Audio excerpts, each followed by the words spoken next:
স্বামীকে নাম ধরে ডাকতে পারবে কিনা, স্ত্রী তার স্বামীকে নাম ধরে ডাকতে পারবে কিনা, এই প্রশ্নের উত্তরে আমরা মৌলিকভাবে বলি, সাধারণত স্বামী বয়সে বড় হন আর বয়সে বড় হন বা না হন, আল্লাহ তাআলা কোরআনে কারিমে স্বামীদেরকে দায়িত্বশীল করেছেন, তাদের উপরে দায়িত্বের বোঝা রেখেছেন, তাদেরকে জিম্মাদারি দিয়েছেন, যার কারণে তাদেরকে অভিভাবক হিসাবে শ্রদ্ধা করা স্ত্রীর কর্তব্য। স্ত্রীকে যেরকম স্ত্রী হিসাবে সর্বোচ্চ ভালোবাসা দেওয়া, সদাচরণ করা স্বামীর কর্তব্য, ঠিক একইভাবে স্বামীকে স্বামী হিসাবে শ্রদ্ধা করা, ভালোবাসা স্ত্রীর কর্তব্য। অনেক মা বোন আছেন যারা ৫ ওয়াক্ত নামাজ পড়েন, বোরকাও পরেন, হাত মোজা পা মোজা অনেক সময় মেনটেন করেন, মাশাআল্লাহ অন্য অনেক নেকামল করেন, কিন্তু স্বামীর সাথে বেয়াদবি করেন, কথায় কথায় তর্ক করেন, কোনো মানুষ মনে করেন না, তার ২ পয়সার কোনো দাম বইয়ের কাছে নাই। এইরকম নারী তিনি যত নামাজ পড়েন, যত রোজা রাখেন, যত তেলাওয়াত করেন, তিনি আল্লাহর কাছে নেককার নারী, আল্লাহর নেককার বান্দি, ভালো মুসলিম হওয়ার সুযোগ নেই। কারণ আপনার জন্য একটা অ্যাসিড টেস্ট বলতে পারেন, অগ্নি পরীক্ষা বলতে পারেন আপনার স্বামী।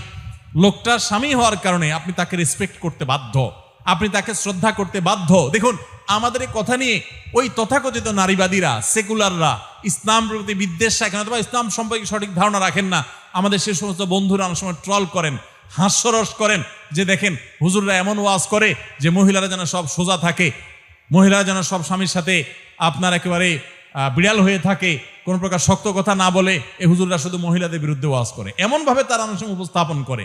তাদের এই ভুল উপস্থাপনটা, এটা আমাদের বোনরা তখন বুঝতে পারেন যখন সব হারিয়ে ফেলে। ডক্টর আব্দুল্লাহ জাহাঙ্গীর রহমতুল্লাহ আলাইহি একটা কথা বলতেন যে আমাদের বোনরা যখন স্বামীর সাথে মনোমালিন্য হয়, ঝামেলা তৈরি হয়, কোরআন তাদেরকে, হাদিস তাদেরকে, ওলামা ইকরাম তাদেরকে নির্দেশ করেন যে আপনি সবর করুন, উভয় পক্ষের মুরব্বীদেরকে দিয়ে দেন দরবার করে, সালিশি করে, মিটমাট করে সমস্যার সমাধানের চেষ্টা করুন, ধৈর্য ধারণ করার চেষ্টা করুন। একান্ত নিরুপায় হলে তো বিচ্ছেদের পথ আছেই শেষ ভরসা, কিন্তু তার আগের স্টেপগুলো আপনি একটা একটা করে অবলম্বন করুন। ইসলাম সেটা বলে, এমনকি পুরুষদেরকেও কোরআন পরিষ্কার করে বলেছে যে যদি মনোমালিন্য হয় স্বামী স্ত্রীর মধ্যে, 4টি স্টেপের কথা আল্লাহ বলেছেন, এই স্টেপগুলো একটা একটা করে যাওয়া হবে, না গেলে শেষে এসে বিচ্ছেদের পথে যেতে হবে, শুরুতে বিচ্ছেদের দিকে যাওয়া যাবে না। আর তথাকথিত এই নারীবাদী এবং সেকুলাররা আমাদের এই রকম বোনদেরকে শুরুতেই উস্কে দেয়, স্বামীর সাথে গন্ডগোল হলে বলে আরে তুমি রাখো, একটা চাকরি করো, নিজের পায়ে দাঁড়াও, কেন তার উপরে ডিপেন্ড থাকতে হবে, কেন তার কথা উঠবস করতে হবে। ফুসলে ফাসলে আমার এই বোনটাকে উস্কে দেয়। উস্কে দিলে আমার এই বোন না বুঝে হুটহাট করে যদি বিচ্ছেদের উদ্যোগ নেয়, বিচ্ছেদ হয়ে যায়, এরপরে অনেক মেয়েদের এরকম পরিস্থিতিতে বিচ্ছেদ পরবর্তী রিভিউ, তাদের পরবর্তী সময়ের অনুভূতি আপনারাও পড়েছেন, আমি বহু অনুভূতি সোশ্যাল মিডিয়ার কল্যাণে পড়েছি, তাদের লেখা দেখেছি, পড়েছি। তারা সুস্পষ্টভাবে অনেক বোনরা বলেছেন যতদিন স্বামীর সংসারে ছিলাম, স্বামীটা অমানুষ ছিল, একটু খারাপ লোক ছিল, একটু কষ্ট হয়েছে, তার কারণে স্বামীর সংসারটাকে জেলখানা মনে হতো। এই জন্য স্বামীর সংসার থেকে বের হয়ে বাপের বাড়ি চলে গেলে চিন্তা করছিলাম জেল থেকে মুক্তি পাবো। বাপের বাড়িতে আসার পরে দেখি বিবাহিত মেয়েরা স্বামীর সংসার থেকে তালাকের পর বাপের বাড়িতে আসলে আমাদের সামাজিক কুসংস্কারের কারণে ওই মেয়েদের প্রতি দুরাচরণ করা হয়, সেটা আরেক খারাপ কাজ, সেটা সমালোচনা আমরা করছি। কিন্তু বাস্তবতা হলো বাপের কাছে, মায়ের কাছে, ভাই বোনের কাছে, প্রতিবেশীর কাছে এই মেয়ের কোনো দাম থাকে না। তখন খুব বাজে একটা অবস্থা তৈরি হয়, বাপের বাড়িতে নিজে বোঝা হয়ে যায়। তখন ওই বোন উপলব্ধি করেন, অনুভব করেন যে স্বামীর সংসারে ছিলাম জেলখানায়, এখন আছি জাহান্নামে। এই জন্য বোনরা এত কথা এই জন্য বললাম যে মেয়েরা স্বামীদেরকে অভিভাবক মনে করে, বড় ভাইকে, বাবাকে যেরকম শ্রদ্ধা করেন সেরকম স্বামীদেরকে শ্রদ্ধা করবেন, এটাই ইসলামের নির্দেশ। হতে পারে আপনার স্বামীটা একটু ব্যাককল, অবশ্য দুনিয়াতে এমন কোন স্বামী একটাও আছে কিনা আমার জানা নাই যে স্বামী তার বউয়ের কাছে বুদ্ধিমান, এরকম স্বামী একটাও আছে কিনা আমার জানা নাই। আমার মনে হয় না একটা স্বামীও আছে দুনিয়াতে যে স্বামীর বউয়ে স্বামীকে অনেক সার্টিফিকেট দিবে, হ্যাঁ ও মানুষটা ভালো, ওর কথাবার্তা ভালো, ওর পড়ালেখা ভালো, ওর সার্টিফিকেট ভালো, ওর চাকরিটা ভালো, ওর সব ভালো, কিন্তু বুদ্ধিশুদ্ধিও যে ভালো, অনেক কিছু যে বুঝে স্বামী, এই কথা মেয়েরা সাধারণত স্বীকার।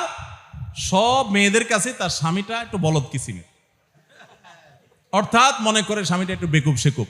অবশ্যই এটাতে দোষের কিছু নাই, এটা যদি এটাকে এনজয় করতে পারেন তখন এটা দোষে কিছু থাকে না। অর্থাৎ মেয়েদের কাছে, বউদের কাছে একটু বেকুব সাজা, একটু বোকা সাজার ভিতরে আলাদা একটা মজা আছে। যারা বেশি শেয়ানামি করতে যায় মহিলাদের কাছে, এদের সংসারে সারাদিন ঝগড়া লেগে থাকে। মহিলাদের কাছে সবকিছুতে পোদ্দারি করতে যাবেন না, একটু বেকুব বেকুব সাজবেন, একটু বেকুব বেকুব থাকবেন। মহিলারা স্বামীরে যদি বোকার মতো মনে করতে পারে, মনে করে যে আমার স্বামীটা কিচ্ছুই বুঝে না, বলদ কিসিমের, তো তারা খুব খুশি হয়, মনে করে আমি অনেক শেয়ানা, বেটা বেকুব। এটা মনে করলে তাদের ভালো লাগে।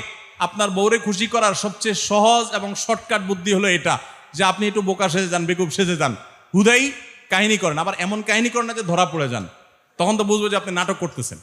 এটা না, খুব কৌশলে বুদ্ধি করে, হ্যাঁ তাহলে এটা হলে কেমন আসবে, আরে তুমি বোকা নাকি, এটা বলা জানে কেউ, আচ্ছা আমি তো চিন্তা করি নাই, তাই চিন্তা করবে আরে বেটা তো বেকুব।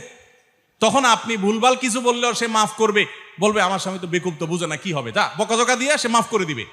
আর যে শেয়ানামি জাহির করেন তো বলবে, শেয়ানা তুমি সব কিছু বুঝো চান্দু, এখানে এসে শুধু আমার সাথে এসে বোকা সাজো, তাহলে তো হবে না।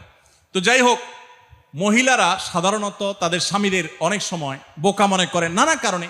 তো বোকা মনে করেন, কিন্তু তাই বলে তাদেরকে অসম্মান হয় এমন কিছু করবেন না। এত কথা এই জন্য বললাম যে নাম ধরে ডাকা যাবে কিনা প্রশ্ন করেছেন, এটা এই প্রশ্ন উত্তরে আমি যদি ডাইরেক্ট বলি যে নাম ধরে ডাকা যাবে কি যাবে না, তো উত্তরটা সঠিক হবে না। কারণ রেসপেক্ট করতে হবে, শ্রদ্ধা করতে হবে, এটা হলো মূল বিধান। এখন নাম ধরে বলাতে শ্রদ্ধা হয় না অশ্রদ্ধা হয়, এটা আলাদা আলোচনা বিষয়। এটা নির্ভর করে সামাজিক প্রচলনের উপরে।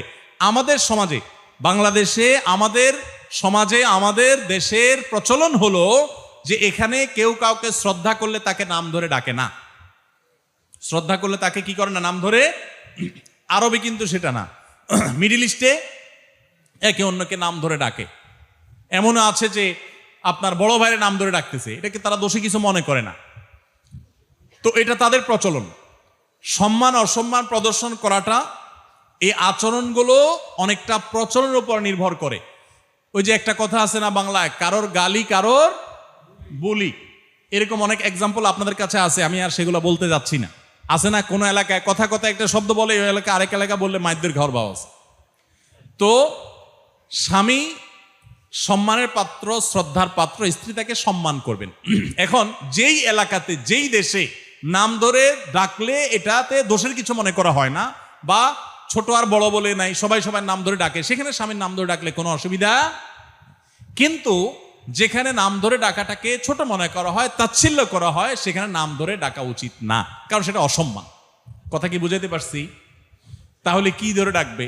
ও যে আমাদের দেশে মা চাচিরা দেখেন, ওগো, আরো কি কি জানি বলে, চিটাঙ্গা ভাষা কি কয়, ওয়া।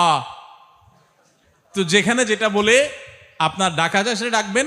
একটা সহজ বুদ্ধি হলো বাচ্চার নাম ধরে অমুকের বাপ। এটা খুব সুন্দর একটা ট্র্যাডিশন, এটা হাদিস দ্বারা প্রমাণিত। সাহাবীদের মধ্যে ট্র্যাডিশন ছিল, আরবিয়ানদের মধ্যে কালচারটা আছে, ভালো কালচার। চাইলে আমরা এটা অনুসরণ করতে পারি যে অমুকের বাপ, তমুকের বাপ, তাহলে নাম ধরে ডাকা লাগে না। একই কথা আবার স্বামীও তার স্ত্রীকে সম্মান করে করতে পারেন, অমুকের মা, তমুকের মা, তাহলেও হতে পারে।